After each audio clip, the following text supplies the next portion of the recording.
So I'm going to record this one for the RAC database creation and for your reference, and I will send the screenshots. So I invoked a DBCA for creating RAC database, and basically before we reach this stage, and what are the prerequisites and what are the things that we did, and could you briefly explain, Lara, like what kind of things that we did? For the cluster install or for which one? No, in order to create a RAC database, then what are the things that we have accomplished so far? Okay, first of all, we had to make sure that we had prerequisites for the hardware and everything. So once we add the hardware, we run the cluster verification. Okay. So when we did that, we checked and see if there are errors and all that. So we had some errors with something that had to do with the packages, but we knew that those were fine. So we installed the cluster. So after installing the cluster, we did no. Yes, we installed the cluster, which is ASM. So after doing that, we ran the root SH and all that. Then we ran the cluster verification again after that. Okay. So then after that, we now installed the binaries. Okay. Which binaries? The database binaries. Okay. So in order to create a RAC database, the first prerequisite is the cluster has to be installed successfully on the RAC cluster, on which we are creating the RAC database. Without that, you cannot create a RAC database. That is the first thing. So you have outlined all the steps, and in order to install the cluster, Oracle RAC cluster, and basically we checked all the steps such as uh, hardware prerequisites, like in terms of the configuration, configuring the resources with the necessary memory and the CPU, and also we have verified all the OS configuration in terms of kernel parameters and the system parameters that are required for Oracle RAC cluster installation. And when I say Oracle RAC cluster installation, it is a grid infrastructure in 11G R2. And in 10G and older versions, and it is a Oracle clusterware, which is also used to call Oracle CRS. So it is a synonyms. Oracle CRS and Oracle Grid infrastructure is kind of synonyms. And Oracle Grid as a new name has been given, and with some additional features that has been added to the Oracle cluster and RAC cluster. And in 10G, uh, in 10G, Oracle ASM is not part of your clusterware. That is also one of the fundamental difference. So the 11G onwards, Oracle has packaged Oracle ASM into the grid infrastructure. So that is one primary difference. And the second is, and Oracle has started supporting multiple interfaces, and in 10G, and it's only used to support multiple, it's only used to support only a single interface, and then that has given a broad load balancing capabilities, and also more high availability at the private interconnect. And similarly, you can specify multiple public networks as well.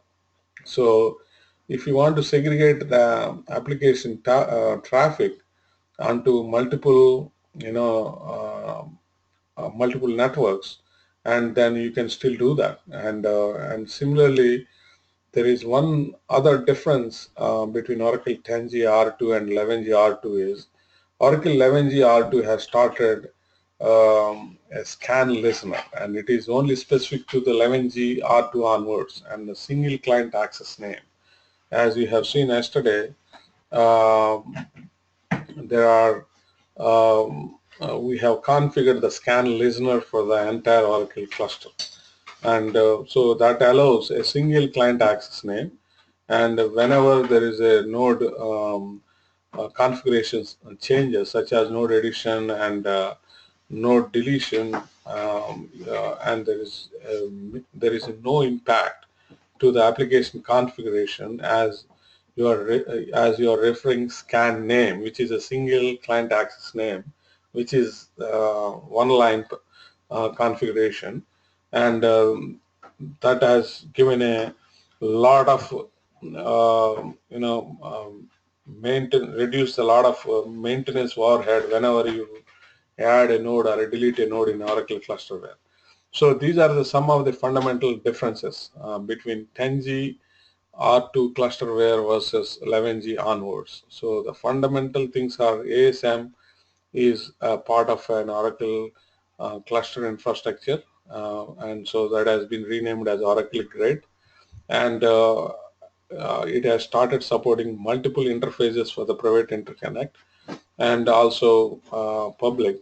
And also the other fundamental new element is Oracle Grid has actually requires a scan name, which is a single client access name.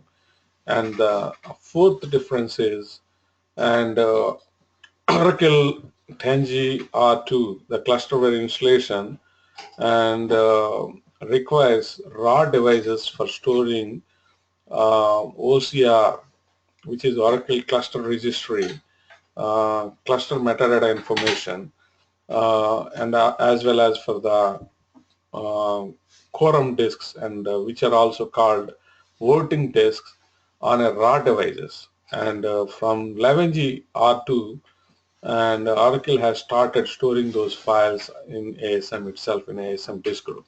So these are the fundamental differences. So in order to perform a RAC database installation, and you need to first successfully install Oracle clusterware on the each and every RAC node member of the cluster. So that is the first prerequisite.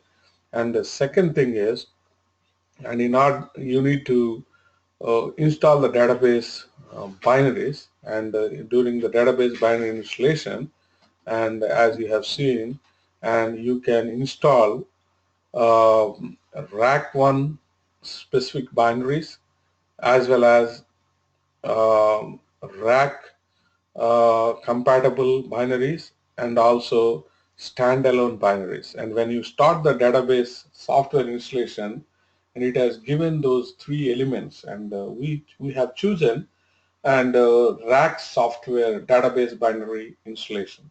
So because we want to uh, install RAC databases using those binaries, even though that those binaries is also can support a single instance databases, which is also non-RAC databases.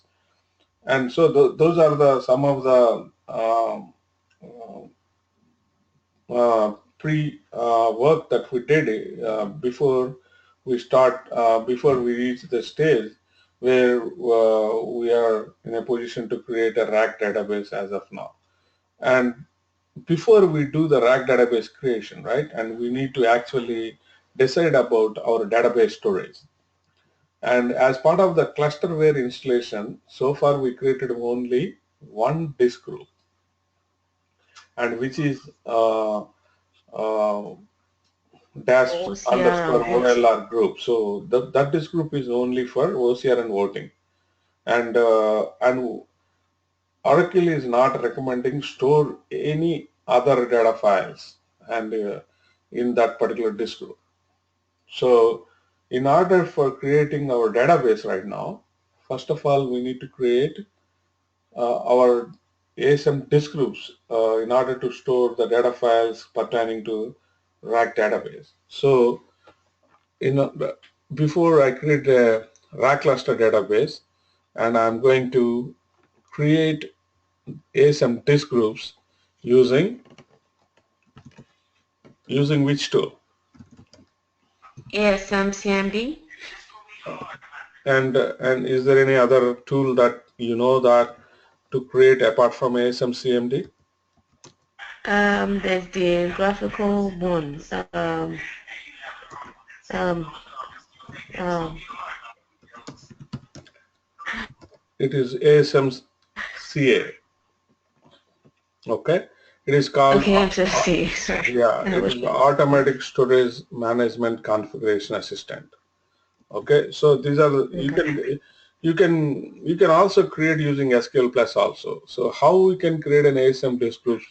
There are multiple ways you can do it. One is and you can create ASM disk groups using SQL Plus, and basically you can um, since ASM is part of grid infrastructure, first you need to set the profile for grid, and in order to create any ASM disk groups, or if you want to perform any ASM storage management. So I ran the profile to set the environment, and which is the grid infrastructure environment, and you can basically create using SQL Plus as sysASM. Okay, and also 11G has started those role segregations, as I've discussed in various sessions. SysASM is having a full administration functionality. You can shut down ASM instance, you can start up ASM instance, you can change the parameters of ASM instance, you can alter, create disk groups, you can rebalance disk groups. So it gives a full high-end privileges for an ASM administrator. So you can log in to the ASM instance, and then you can using SQL Plus as sysASM, and then you can create a disk group using keywords, as I have shown in my earlier classes. And the other way is you can basically invoke ASM CMD, and you can see all the commands here, right? So you can basically go ahead and create your disk groups using ASM CMD command line interface, okay? And which is another tool. So if somebody asks you, and what are the tools that um, you can perform ASM administration, and in order to create or doing an ASM administration, then you need to tell like it is uh, SQL Plus and also ASM CMD, and the other and the graphical using a graphical user interface called ASM CA, which is Automatic Storage Management Configuration Assistant. So these are the three ways that you can do the storage management for ASM.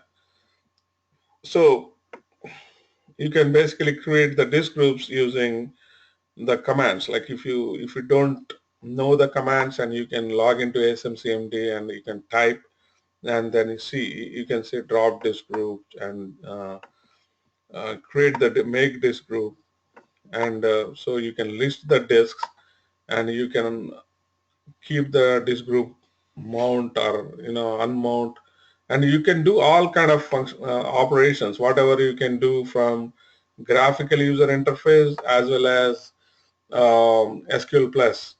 So these are the three different ways, and majority of times, and GUI is kind of a very and very interactive. So I will prefer to go with the ASMCA. So in order to invoke ASMCA, and you need to run a command called ASMCA. So automatically, and it will open up the Automatic Storage Management Configuration Assistant.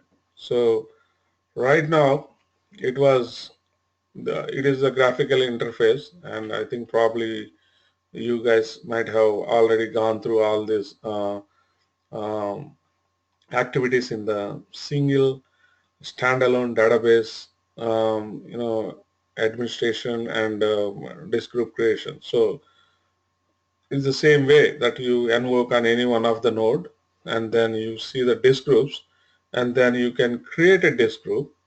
Okay, so right now it is showing the multiple disks are candidates. So I'm going to create a data group and to store the um,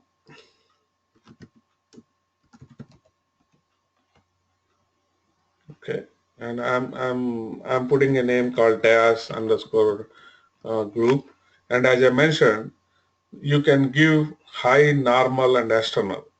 And when I say these are for the redundancy, so if you want to if you want to handle the disk redundancy, and if you don't have an if your storage arrays are if storage arrays doesn't support mirroring as well as redundancy, and which is a very rare occurrence. But if you have a just bunch of disks and you presented those just bunch of disks and using an NFS server, and then you shared those devices and um, using those configured devices, and but underneath, and that NFS server is not actually supporting any redundancy and for disk failures. So in that scenario, you basically go ahead and configure your redundancy and using either high or normal. And when I say normal, it is a two-way mirroring. And when I say high, it is a three-way mirroring. And when I say external, that means you are not using any redundancy functionality using ASM disk volume manager, and it is being handled externally. That means by storage array. Generally, when in enterprises, all the arrays will be actually, especially the SAN arrays, are the redundancy will be handled using the RAID levels at the hardware level or a firmware of the array, like which is at the software. And so there are multiple redundancy levels like RAID 1 plus 0, RAID 0 plus 1, RAID 5, RAID 6, and these are multiple RAID levels. And so based upon RAID 1 plus 0 is it's not only mirroring, and also it is basically doing a striping. So it is kind of, a RAID 1 plus 0 is kind of um, it is providing redundancy as well as um, mirroring functionality. And so RAID 5 is basically, it is providing a redundancy, and but it is not providing a complete mirroring, and it basically providing a redundancy with a parity bit. So in order to have RAID 1 plus 0, then you need to, for example, if you want to have RAID 1 plus 0 for one of the disk, then you need to have another disk that has been, so you need more storage. And for RAID 5, and it can provide certain level of redundancy, but with some parity check, and but it doesn't need extra space. And so, but RAID 1 plus 0 is primarily provides a good performance because it doesn't need to do any parity checking, or it basically has to it is a very good candidate for the OLTP systems. But all the tier 1 systems has been configured either RAID 1 plus 0 or RAID 0 plus 1. And so the difference is mirroring first and striping first, and then mirroring, and or mirroring first and then striping. So that is the difference between RAID 1 plus 0 and RAID 0 plus 1. So we can go through the extensively into a discussion of RAID levels and all, but I think it is not necessary all those knowledge, but you can definitely browse through about uh, mirroring and redundancy that will be supported by multiple storage vendors such as EMC and like HP, Hitachi, and Dell, and there are multiple vendors out there who will make the storage arrays, and they also provide the mirroring and also the redundancy features, and by using their hardware as well as software mirroring. That means in hardware means while you're writing itself, your controller of the array is doing mirroring and as well as striping. And software mirroring is kind of, instead of a hardware and you are doing using a firmware, you are providing those functionality. So we're not using any those uh, redundancy features using Oracle ASM. So we are assuming that whatever the storage that has been attached as devices, ASM devices, that has already been configured with a standard RAID levels, which are RAID 1 plus 0 by externally, that means by storage appliances. So in that case, I will just show external. I will select external, and then I given a disk group name, and then I am creating a disk group and selecting these two disks as members of that disk group. And you can add later, and you can drop the disks from the disk group, and using the same tool, and as well as SQL plus and also ASM CMD.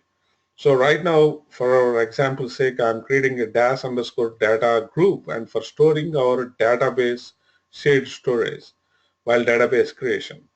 So it is 25 gig of each. So I am allocating total 50 gig for dash underscore data underscore group, and and also it is also providing the certain tabs.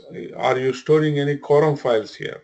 So generally, the rule of thumb is we don't store any OCR and voting in a data RF or a group, right? Even though you can store, but you can the rule of thumb is you are not supposed to store any OCR and cluster information and voting disks. So I created that, and so you can see some advanced parameters in this. So you can specify and the compatibility, and also you can specify the allocation unit size of this group, but default is 1 MB.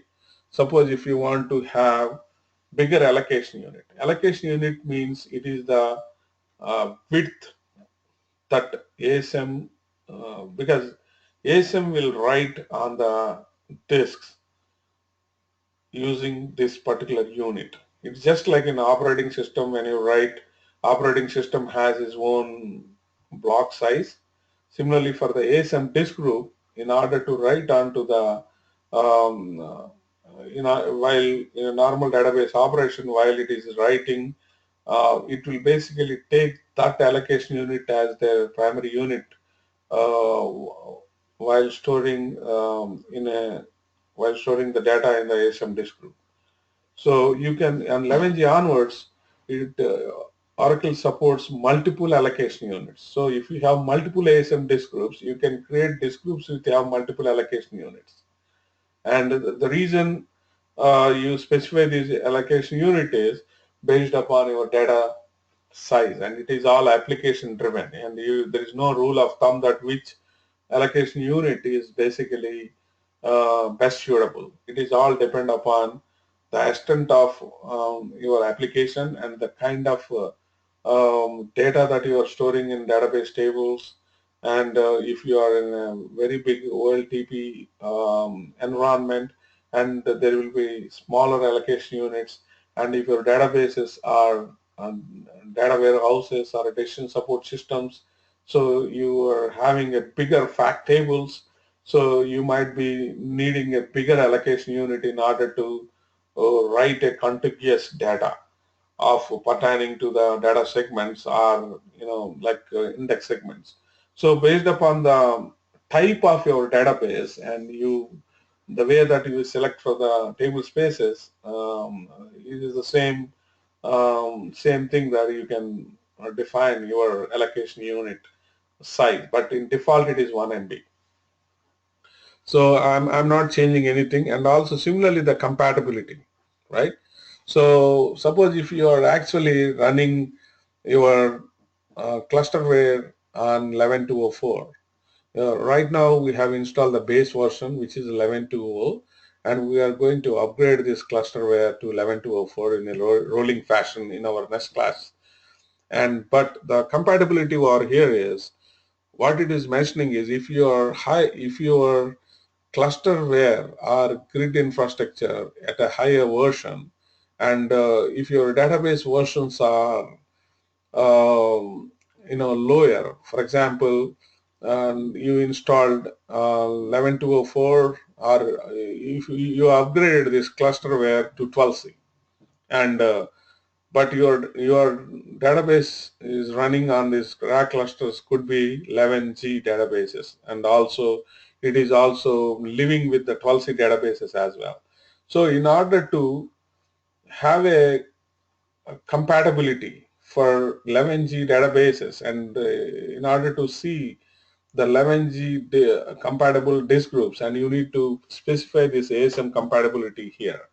And similarly you can say database compatibility, and there is a compatibility matrix, and that is, and as a rule of thumb, your Oracle grid infrastructure is at the level of your database version or higher, right?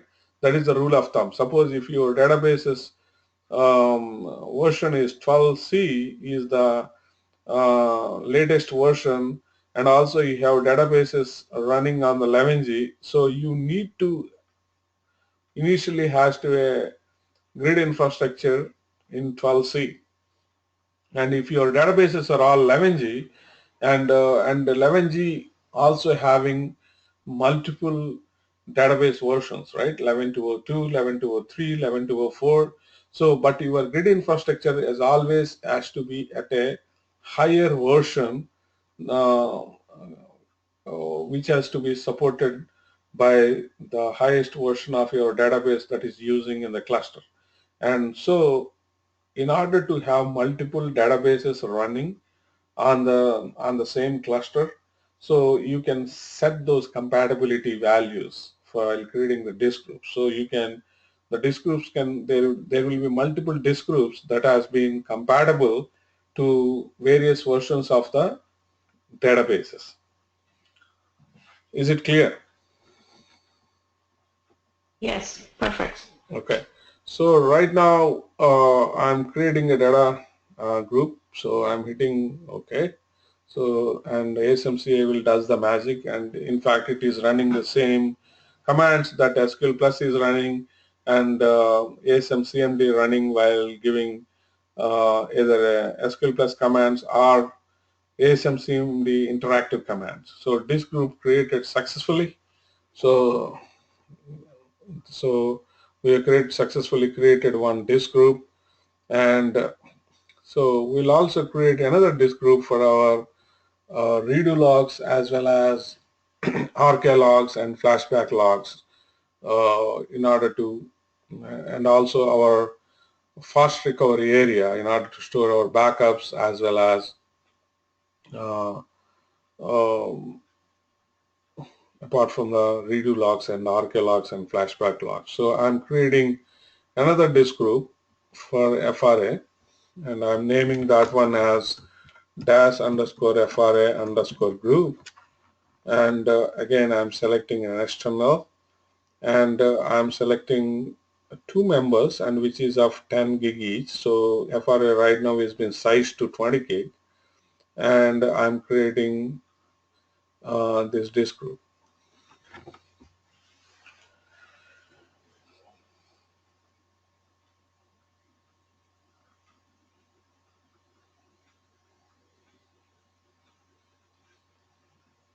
So primarily after our grid infrastructure installation, right now we have fundamentally three disk groups in our environment.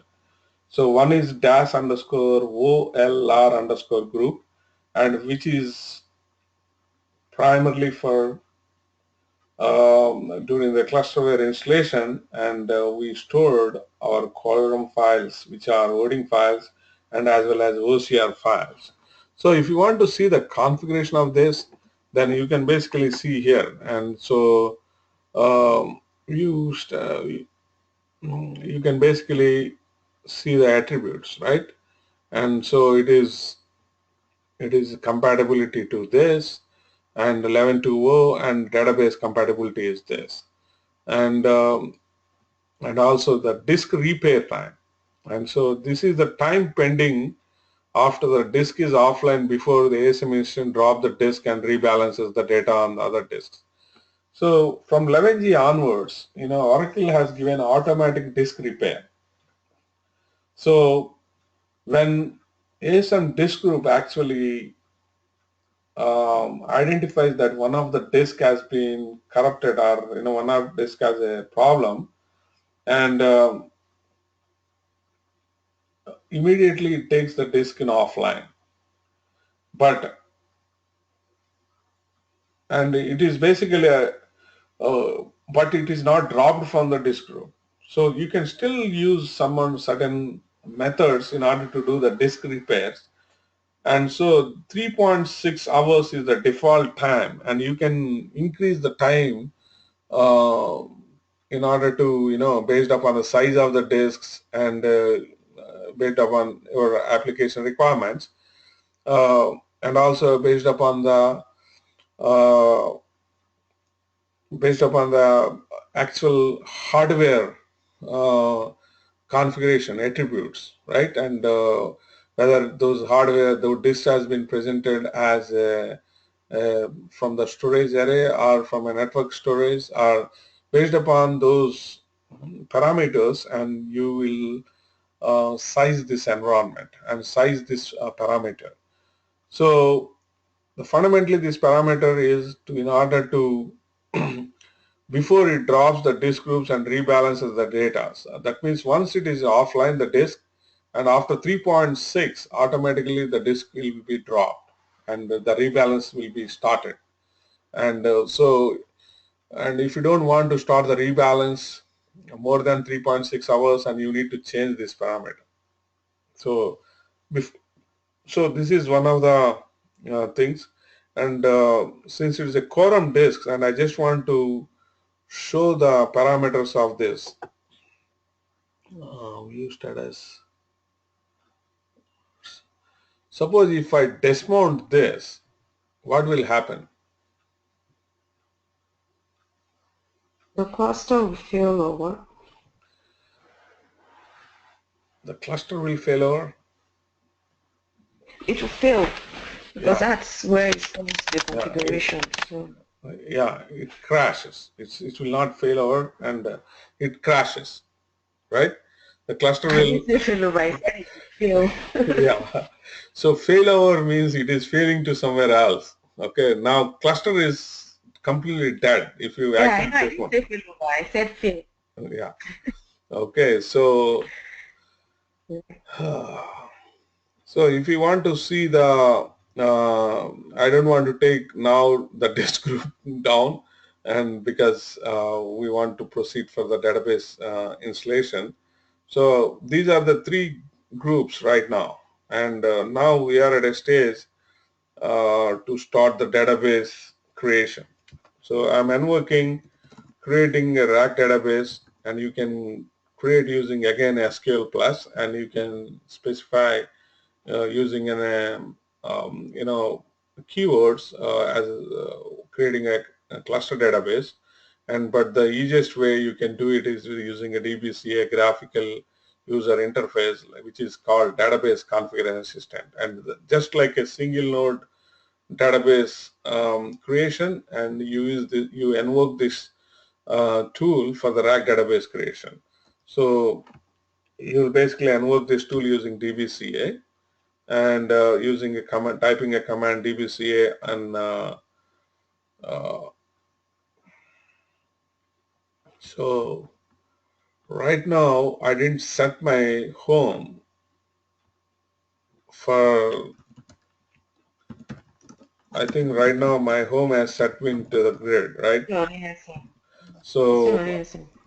and I want to set the database binary home. So, because I need to set the instance details and all. So I'm actually invoking DBCA from my Oracle binaries, database binary home.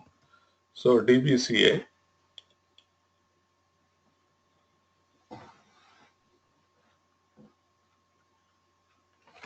So since we are creating the RAC Oracle Reapplication Cluster Database, and which is it's been default selected, and as DBCA identified that we are already running the cluster. Okay, so I'll hit the database and create database. Okay, next. So again, these are the same screens that we have gone through multiple times when we are creating the single instance or non-RAC databases. And I just want to perform some other operations before I actually create the database. And I want to create some directories uh, using in ASM disk groups, and especially in the data disk groups and FRA, because I just want to follow certain naming conventions in order to store my data files and control files as well as redo log files, and rather than I configure for using Oracle managed file system, and I just want to give some of my customized names. So I'm going to create some directories in ASM disk groups. So I'm logged into the ASM instance,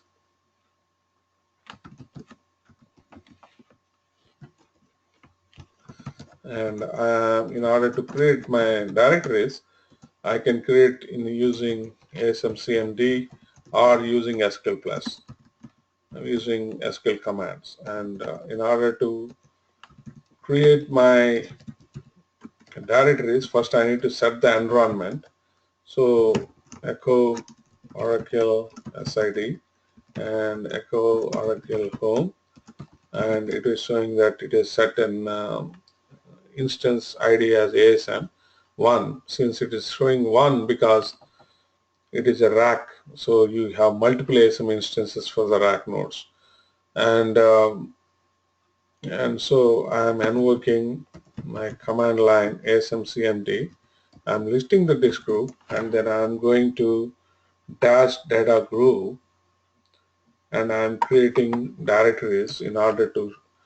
So I'm creating a directory called dash demo.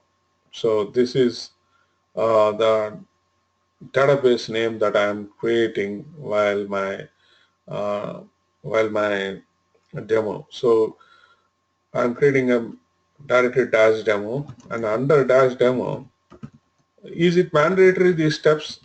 No, this is just to standardize the naming standards for the database. If you are creating multiple databases and sharing the same disk group, then for the manageability, you and Oracle is providing these features. You can create multiple directories, and you can use multiple templates, and for those pertaining to the data files and redo log files and Oracle log files and control files. And so I created a directory, and I changed the directory to dash demo, and then I'm creating a CTL to store my control files. And similarly, I'm also creating a data directory, and also I'm creating a redo directory. So the dash demo has multiple directories, and under data group, and I have multiple directories, CTL data redo. Similarly, I'm going to create, create in FRA group, and so I'm going to change to that group.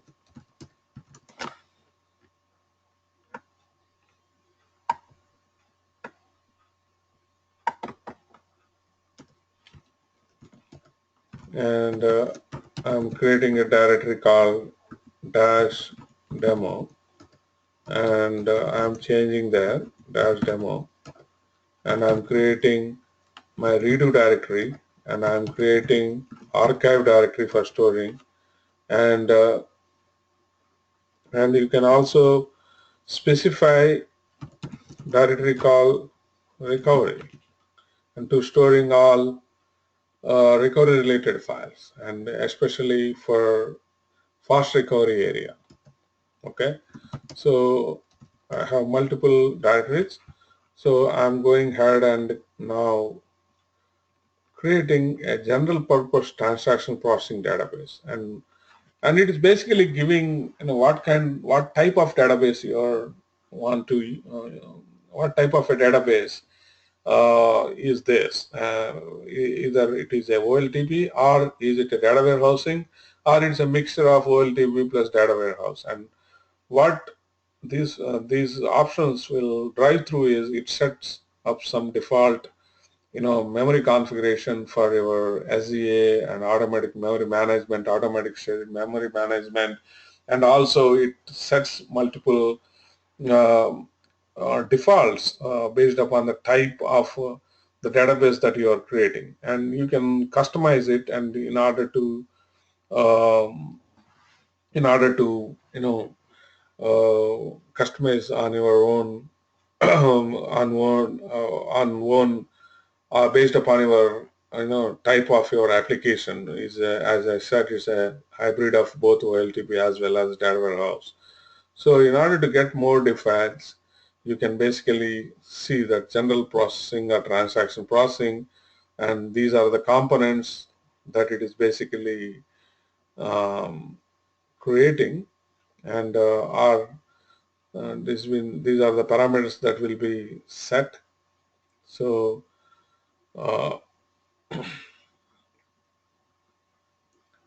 so for memory target, and based upon the OLT, based upon your the size of your server, and also the amount of memory that has been allocated, and it will select certain default memory underscore target for automatic memory management, and similarly it has taken some parameter value for the cursors. So these are the differences. Let me see for the data warehouse template. So if you see this, so it is putting some false for multiple things like label security false, sample schemas false, database vault false, and these components are pretty much same for both warehouse and OLTP, but and so it is selecting this, and memory target 300, and so these are the some of the parameters and the templates for this one, but and also it is creating these data files and so directories with the difference is redo log groups. It is allocating bigger redo log group, and for the data warehousing. So these are the some of the templates Oracle DBCA basically uh, will providing as part of this product. But you can, even though if you select this template, you can still tweak the necessary parameters for your needs, and as well as based upon your application requirements. So this is not the final template, but basically you are selecting based upon the type of the database, your needs, and you will select a template, and you can change according to your needs. And so this is not a final template, but still after the creation you can change these parameters and all. So I'm hitting next. So sorry, I will select the uh, general purpose. So Oracle is RAC. There are two categories. One is policy managed or admin managed. A policy management database is a dynamic with instance managed automatically based on the pool of servers for effective resource utilization. And admin managed database results in instance to specific servers. So the fundamental difference between the policy managed and admin managed was an admin managed database, you basically provide some specific instances, for example, specific nodes for the database creation. But in the policy managed, and you basically give the servers as a pool of servers. So basically, let us say you have a 10 node database, right? And 10 node cluster, then you can specify 5 servers as one cluster pool, and based upon you know the database load requirements and database it is more of automation, like and in terms of policy versus admin. And we will basically I will uh, explain more in detail when we're actually going to the RAC database administration. And so let me hang tight for this, and I'm going to explain more in depth and show what are the server pools are, and if you are configuring a policy database versus an admin database. So right now default is admin managed. So uh, you are creating database by specifying the servers to run on specific servers, instead of you're specifying a server pools. So that is pretty common, admin managed. So I'm giving my database dash demo, okay, and select the node on which you want to create the cluster database. The local node is always will be used, whether or not it's selected. I'm selecting all because if you have 10 nodes here, you can specify here, I want to run this database on so and so by selecting here. So since we have only 2 nodes, and if you want to create a cluster database, you need minimum 2 nodes, right? So if we have multiple nodes here, RAC 01, RAC 02, RAC 03, RAC 04, RAC 05, and when you are creating a RAC database with a configuration admin managed, that means you want to specify the server names. That time you can basically select the necessary servers on which this database is supposed to run. So that is the thing. And in policy managed, and you will select a pool of servers. So based upon the load and based upon the things, and it is automatically select. The database instances will be dynamically created on those pools. So right now, we'll discuss more on policy managed versus admin managed in more details once we create the databases, and then once we started using the tools called server control and other parameters, and how we can verify the configuration, what are the potential advantages and disadvantages when you go to the admin managed versus policy managed. So let me proceed further. So I'm creating a RAC database here and on the 2 nodes. And similarly, I don't want to configure an enterprise manager here because, and generally when your enterprise manager has its own infrastructure in the organization, and that particular infrastructure will be used in order to commonly monitor all these databases. So during the creation, and this is not required, right? And but if you are still want to use configure enterprise manager, and then you can leave it like that. And I'm just leaving like that, and just for our, in order to browse the enterprise manager using GUI and all. So, but generally, enterprise manager will not be installed as part of your RAC database creation. Okay. Uh, Similarly, you can do the backups using enterprise manager, and while you can specify your backup window, and basically this backup is for your FRA. Whatever you are storing in FRA, and Oracle Enterprise Manager automatically store, copy those backups to perform the backups. So similarly, configure database control for local management. And for example, and if you want to set some alerts and send through an SMTP to as an email to the pages, you can you can basically configure here. But generally, none of these things will be selected as an enterprise database creation, because enterprise manager itself has its own infrastructure. For example, it has own repository, it has own OMS server, Oracle Management Server, and then all the targets and all the hosts will be registered to the infrastructure, and then each host has, if it is running multiple databases, whether it's a RAC or non-RAC, and those all will be discovered, and you will install the Oracle agents on each and every database nodes, and then those agents will pull the information, and then it will upload that information to the management repository.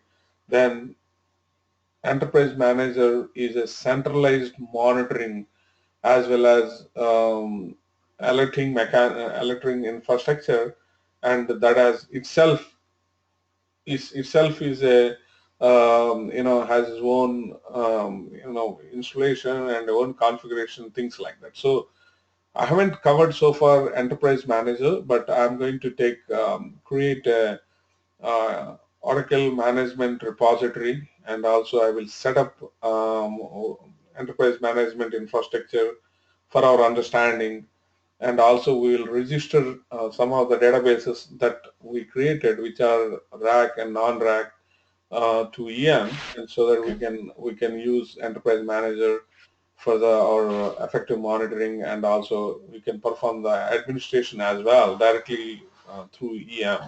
And you can do a lot of SQL tuning, and you can basically go through a lot of advisories, and you can run the automatic workload repositories, and also you can also collect a lot of automatic diagnostic database information, and in order to effectively monitor your databases through EM.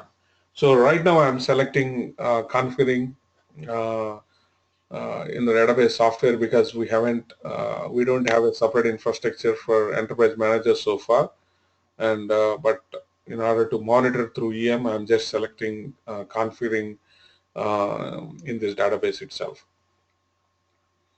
So I'm using the same password for all these system accounts, and I'm specifying. You can specify different passwords, and if you specify this, you can type the passwords here, and but I'm lazy. I'm giving the same password for all these system accounts.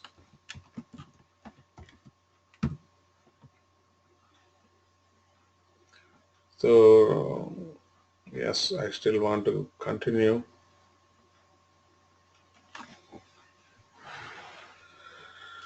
So this is where you have to specify the storage, and whether you want to use a automatic storage management for your shared storage, or cluster file system, which is NFS. And since we don't have NFS file system for on this cluster, so we have configured our shared storage using automatic storage management. And so default is actually selecting automatic storage management. But for your information, and it is also giving the um, our provisioning for storing databases on network file systems such as cluster file system.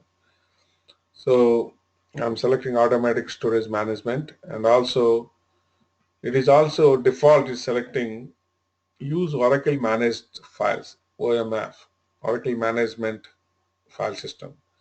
So Oracle, you just need to specify the database group, that's all. So Oracle is maintains whenever I create a table space, or automatically it will create data files and with its own algorithm, and it provides its own naming conventions and for those data files and the table spaces. So I don't want to go use the OMF, and I want to use a common location for all the data files. So I'm giving here, and if you want to Is that specify, normal standard sorry, in the, is that sorry, the normal standard in production? yes, yes, majority of things and people use a common location for all database files. And the OMF is more for a development databases and QA databases. Okay. If you want to specify different location for any database files, pick any of the above option except Oracle managed files, and use the storage page later to customize each file location. So suppose if you want to specify this is what the customization, right? And here if you select this one, Oracle doesn't give any provisioning for customizing your naming standards, and if you want to store in multiple locations, and it's not going to give anything. And so if you want to use your own naming conventions, then you have to use this. And so you can also specify, these are the variables used to specify parameters, file location, data files, and Oracle base is this, and DB unique name is this, and DB unique name is this, and SID is this. Okay, so let me go ahead and go to the next screen, and it is specifying the ASM password to specify. So I believe I given this password. Okay, yes, and it is checking whether you have a privilege in order to use those disk groups. So it is requested for an ASM SNMP password, a storage administrator password. Similarly, we have to specify the flash recovery area in order to store all the flash recovery which are related to your backups and recovery files, etc. And also you need to specify the flash recovery area size, and also if you want to configure the database in archlog mode or no archlog mode, and you have to enable archiving, and then you can specify your archlog destination here. Okay, and you can specify the archlog destination as your plus dash FRA underscore group dash demo dot arc. You can specify this. Okay, and I'm actually selecting next, and sample schemas, and that means Oracle as part of the database installation, it creates some sample schemas, whether you want to create those or not, like Scott and other work area schemas where you can, there are a lot of scripts and that are available. But generally for the production, we don't install sample schemas because we just install a plain shell and no other test or sample data inside this. So you can also run some customized scripts. For example, after database creation, if you want to run some SQLs, for example, if you want to create some table spaces, additional table spaces, after the database creation, you can write an SQL and then you can attach that script, run the script and script name. So you have to add, then you can go to your directory and you can select all those files. Then Oracle, after database creation, automatically run that SQL. That SQL could be, people might have multiple standards, right? And they have their own standards for creating different table spaces after database creation. And they could have already a standard scripts, and you can run the same scripts as after the database creation instead of running you manually. So you can configure the script in the DBCA itself. After the database creation, that script creates the necessary table spaces. Similarly, you can create multiple users in the database. You can attach the script, and you can create roles, additional roles, and instead of creating manually and through SQL Plus and all. So I'm not selecting any script. So let me move forward. So typical is this, and right now it is 14 gig. So we have, it is sized, your memory size is this. And suppose if you want to use automatic memory management, since it is a 11G database and this is a new feature, right? An automatic memory management. Instead of you are, Oracle will manage everything, like such as your shared global area, which is SGA, and also other parameters like PGA and PGA parameters like PGA aggregate maximum size, PGA target and all, like earlier versions. And we used to, even though 10G used to support automatic shared memory management, where is giving um, uh, a feature where Oracle is automatically managing shared area, shared global area. So which is database cache and your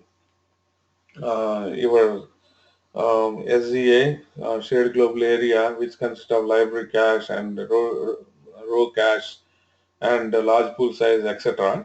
And that is shared SZA. And those are the various components of SZA. So in 10G, and we used to use the a feature called automatic uh, shared management, ASM, AS shared ASS ASM ASSM. So from 11G, you can also manage your PC automatically, and so memory management is a superset, and and you can also configure both, automatic memory management as well as automatic shared memory management, ASMM. Okay, and also you can also give specific values to individual components, like for example DB cache size, and also you can also give shared pool size, and also you can also specify some large pool size. So when you start the instance, even though if you configured for automatic memory management, you are giving the entire liberty to the Oracle to manage, but at least it allocates those parameters as minimum. And if you don't specify those parameters, then automatically Oracle will come up with an algorithm based upon the workload. It will keep on changing those values. So the best practice is, and if you are migrating a database from older version to the newer versions, and you want to minimum allocate whatever the older version configuration is. So even though you are configuring memory underscore target and memory underscore max size, and you are configuring the database for automatic memory management, and you want to still have minimum parameters that has been already been proven good for your database in the older version. So you want to carry over that configuration, and at least Oracle, while instance startup or database startup will allocate those values to those memory structures, and after that, based upon the workload, Oracle will manage automatic memory management. Is that clear? Yes. Okay, so if you want to do a custom installation, then you can still go for this, and so I'm basically going for typical. So I don't want to do any custom things. So similarly, you can change the parameters here. Okay, all the whatever the parameters that it is setting for the database creation and location here. So it is showing here. Since I given dash demo arc, so it is showing already there, and it is so DB recovery. I want to put here, right? Dash demo dash recovery. That is the area that I recovery file destination, which are to store all the other files such as redo logs, sorry, RK logs, not RK logs, since we have already given an RK log destination, FRA, fast recovery logs, which are your flashback logs and other backups, etc. And similarly, it is specifying other parameters like SEA target. So you can modify these parameters here, and you can Okay. see cluster database is equal to true. So since we selected the RAC database, it is setting this cluster underscore database is equal to true as at the database creation. And similarly, control files is going somewhere here. So right now, uh, this is not as a, so I'm going ahead and creating, uh, I just want to show some of the things like uh, character sets. So this is Windows compatibility. So this is W E E8MS Win 1252. So this is one of the default character set of this database, which supports all US7 ASCII things.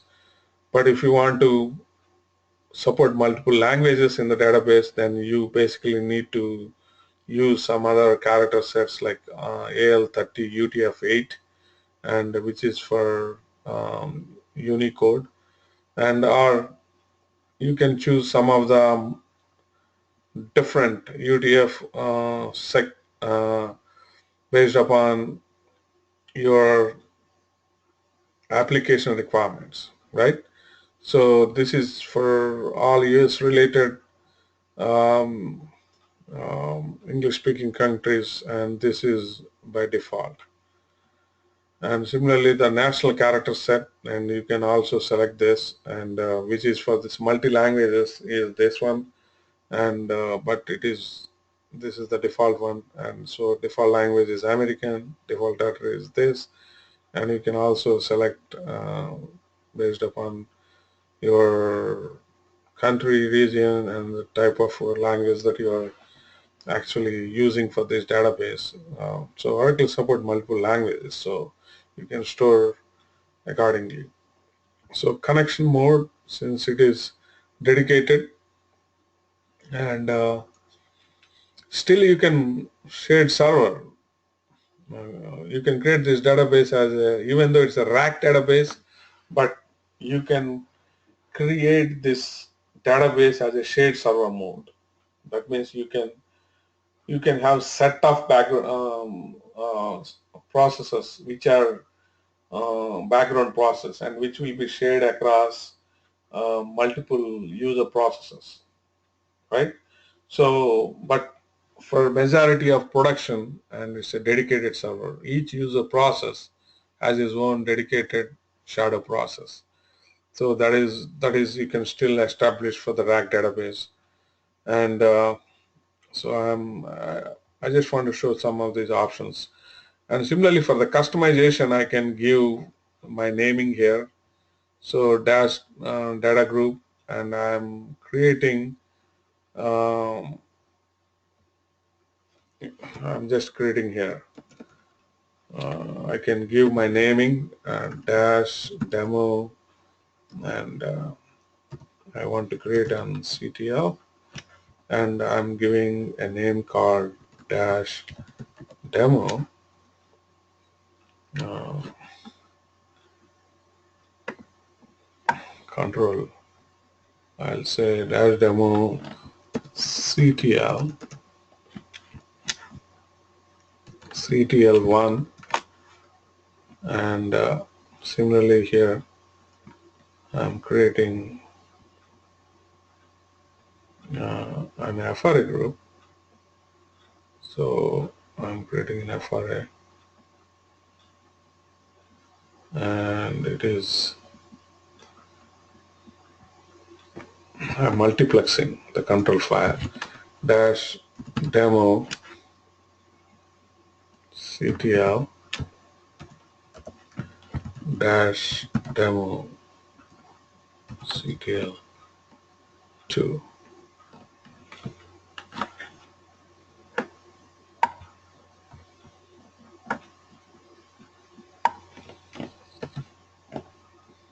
Okay, so this is the naming standards. Let me check whether I have CTL directory in FRA.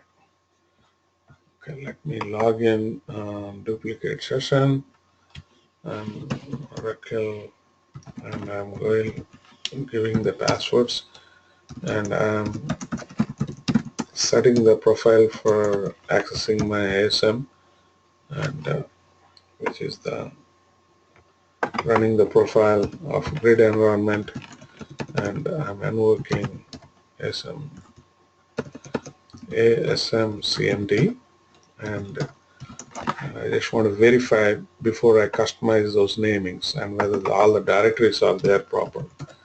So dash demo, I didn't create a CTL, so I'm creating a CTL directory here, and so now we're good. FRA, we created this one, and data files.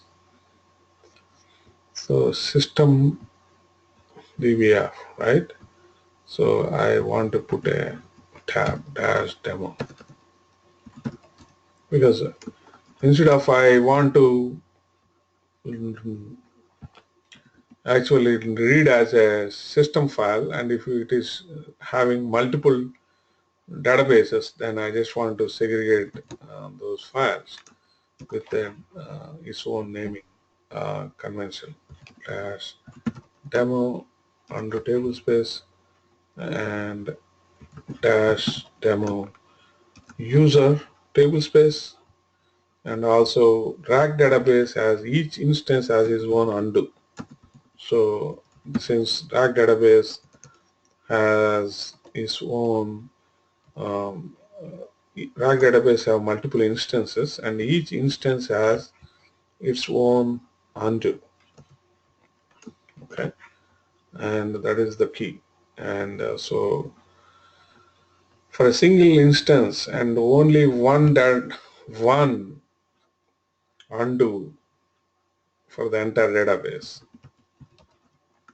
and you can have multiple undo table spaces, but at a time one undo is active, and you can switch from one undo table space to other table space, but only one undo is only can online. Okay, but for the RAC each instance has its own undo table space. Okay, and I'm actually customizing the namings. I just want to see or show you like how we can customize the naming using DBCA while the database creation. So what I'm doing is I'm basically storing all my data files into dash data group, dash demo, and data, and with this naming. Okay. Okay. So simply copy this.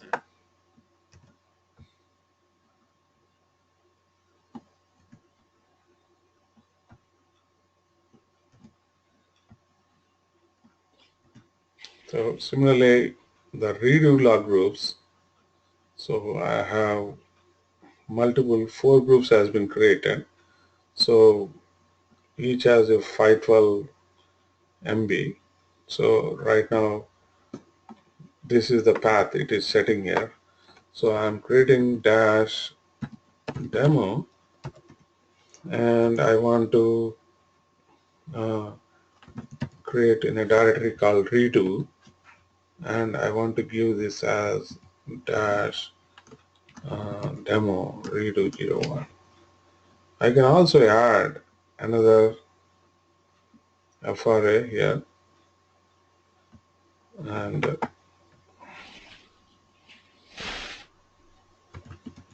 dash demo redo and dash demo.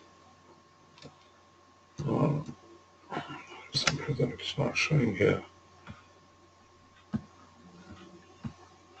Okay, we'll add after the this redo log creation. So after database creation, and dash demo and redo and dash demo. Similarly,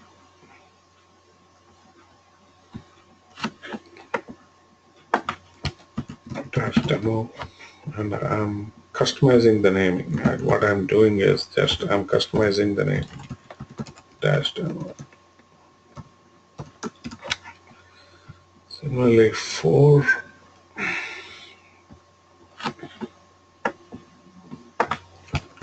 dash demo and redo.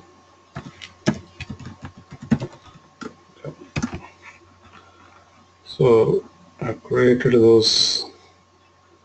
So create database, select the creation option, and generate database creation script.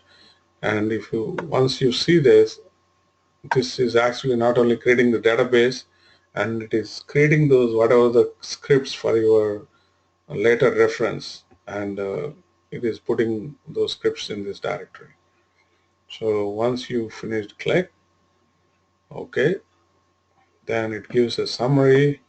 So your database name is this, and it is admin cluster managed database, and the database is running on RAC01 and RAC02, and your SID list is, since you have selected 2 nodes, so it has 2 instances, and your storage is automatic storage management, and the memory configuration type is you are using automatic memory management, and similarly it is installing these components. While database creation, Oracle GVM is Oracle Test, Oracle XML, Oracle Multidata. These are the different components in order to use Oracle Spatials, and this is all additional licensing. Okay, you can deinstall if you are not using after database creation. So, and it is actually setting your parameters, and it's setting your control files, and so here your FRA here and your RK file according to your things, and your formats and your data files and your control files, and your redo log members. Okay, so once I set the finish, so your script is generated, and okay, it is saying that recovery does not exist. So It exists. there is some disk group. So let me go ahead and back.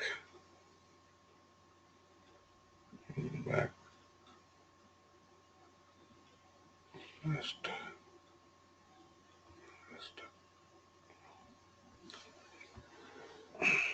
So the disk path flash recovery area is this, and so I'm giving the complete path of recovery, but it is only asking a disk group. Okay. Oh, okay. And you do not have enough free disk space in you have only 0 MB available in recovery. Do you want to know? Okay. So I just want to take this one out. Okay. Just I want to give this next. Okay.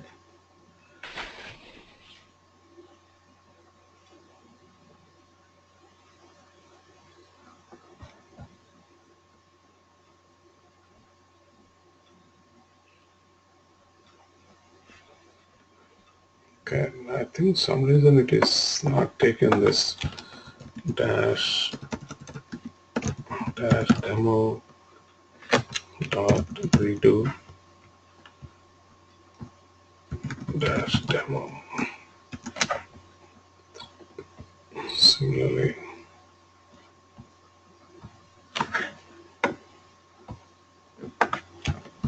dash demo dot redo.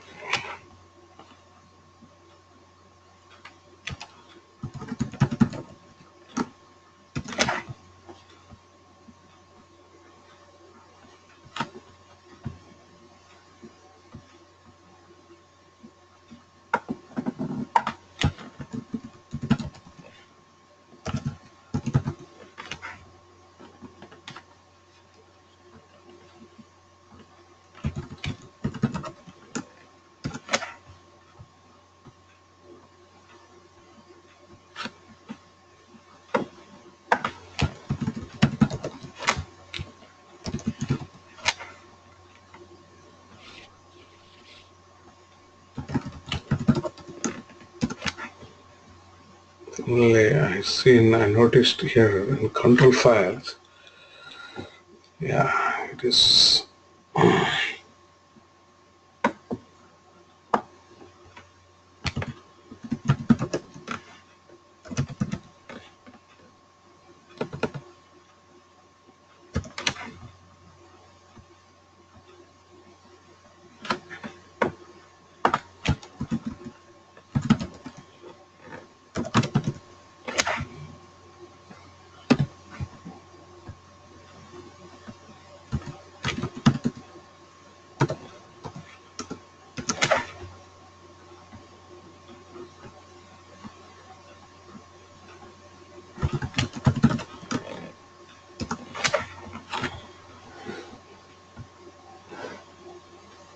Oh man, so I have to give again everything.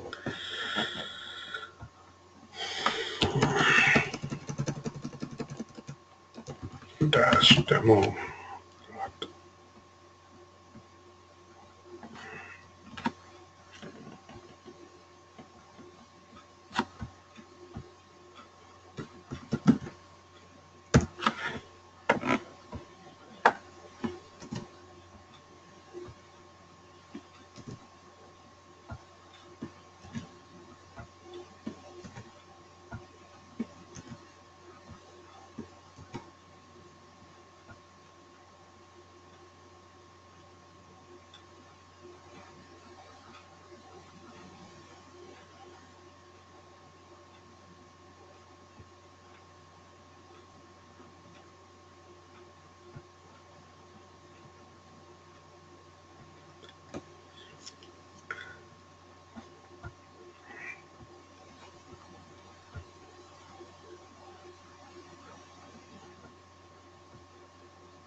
So your database is now getting created. So That's the way to create the RAC database. After you install the RAC cluster uh, on multiple nodes. Is the process is clear? Yes. Okay. So I think we have 11 o'clock right now. Past 11. Yeah, it's past 11. So I just want to take a break here. And tomorrow we are going to cover some of the things on global resource directories and global cache management, global NQ services, and more on RAC database administration in terms of the global cache management and also RAC specific background processes, and just like XMON, PMON, and Logwriter, DBWriter, Archiver, and RAC has its own NQ process, like a locking process, like LCK process, LMD process, and we will drill down some of the those background process and their functionality, and also some of the background process pertaining to the grid infrastructure, and we'll go through the process like CRSD process. CSSD has multiple components, EMD, EVMD, and event manager domain, and similarly notification services, and also Oracle root agents, Oracle agents, and MDNS process, GPNP process, GPIC process, and there are multiple background process in order to do a cluster management, and we'll go through the process architectural diagram and also the process flow and their dependencies across each and every process. And so we'll drill down more into the cluster engine as well as RAC database administration, and we'll discuss some of the things on the policy managed versus admin managed, so that we will conclude the cluster management as well as database management. Then after that we'll proceed to some of the uh, other things like how basically to perform the backups of your voting and OCR, logical backups, and how can we check the cluster integrity and during the issues, and if somebody says that some hardware or network glitches, then if somebody asks you to verify whether your RAC cluster is up and running and is there any impact on this, and then you will go ahead and perform some cluster management administration functionalities, like in order to check the health of the cluster, health of the voting disk, health of the OCR, health of your private interconnect. And so those are some of the features and like administration things that will proceed in our next few classes.